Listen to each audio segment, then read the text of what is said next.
Welcome to the Journey Chez Chem. Today we have 2 ideal gas problems. Do them to the best of your ability and I'll see you in a moment.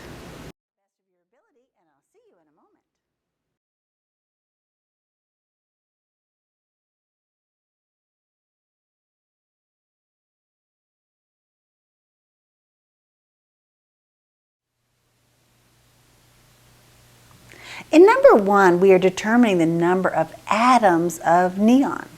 In order to do this, I cannot go directly from my ideal gas law. However, if I solve for moles, then I can go from moles to atoms or any kind of tiny particles. And therefore, I am going to solve my ideal gas law for moles first. And therefore, moles is equal to PV over RT. Now, my pressure in this problem is 600 torr. And my volume that I'm given is 360 milliliters, which must be changed to liters because of my ideal gas law. And therefore, this value is 0.36 liters.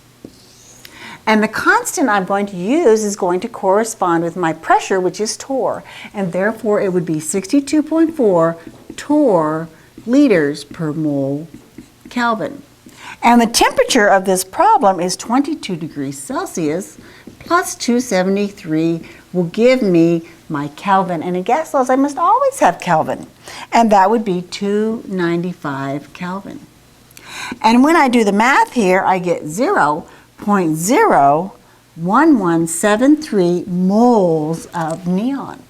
And then I can change my moles to atoms. Because I know Avogadro tells me there are 6.02 times 10 to the 23rd atoms of neon in 1 mole of neon. And when I do the math here, I get 7.0614 times 10 to the 21st. And I look back to my original problem and I see that I want 2 significant digits. And therefore, the 6 will round the 0 up to 1. And my final answer is 7.1 times 10 to the 21st atoms of neon. And that's how you do number 1.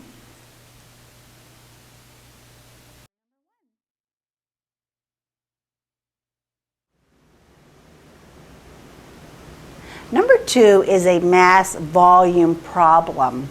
And I have to get the complete decomposition of phosphoric acid. So again, we're practicing our decompositions. Well, phosphoric acid is H3PO4. And whenever I decompose an oxyacid, I always get water and some form of the non-metal oxide. And I must figure out the charge of this phosphorus. And therefore, phosphate has a -3 charge. Oxygen is -2 times 4 is -8. The polyatomic ion is -3, and therefore phosphorus in this case is +5. Well, if it's +5 here, it must be +5 here. And therefore, the common multiple between 5 and 2 is 10, and I need 2 phosphorus and 5 oxygen. And then I go ahead and add the coefficients to balance the whole equation. And I need 2 in front of the phosphoric acid to get those 2 phosphorus. And then I need 3 waters to get the right number of hydrogens because I must have the same number of atoms on both sides of the equation. And then I have 3.55 grams of the phosphoric acid, and I'm looking for the amount of water. And so I take my 3.55 grams of phosphoric acid. I get to do a long line. And I change my grams to moles using the molecular weight, or the AMU. And 1 mole of phosphoric acid has a mass of 98.0 grams of phosphoric acid. And as a review, we have 3 hydrogens. And each hydrogen is 1. And then we have phosphorus, which is 31. And we have 4 oxygens, which is 4 times 16.0. And therefore, when I add these numbers up, I get 98.0. 3.0, 31.0, and 64.0 gives me 98.0 grams per mole. And then I use my mole ratio to change from one compound to another. And I'm looking for water. There are 3 moles of water for every 2 moles of phosphoric acid.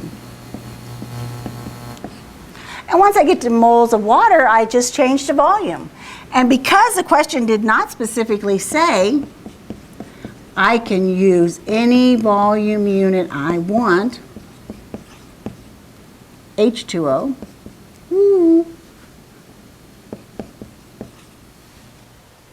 I'm going to use 22.4 decimeters cubed is 1 mole. That's our standard molar volume. And because this is occurring at STP, I can just do this math.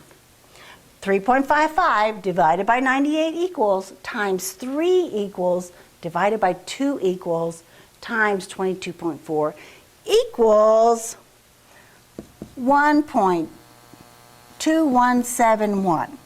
And when I look back at my original problem, I need 3 significant digits. And therefore, the 7 will round the 1 up. And I will have 1.22 decimeters cubed of water.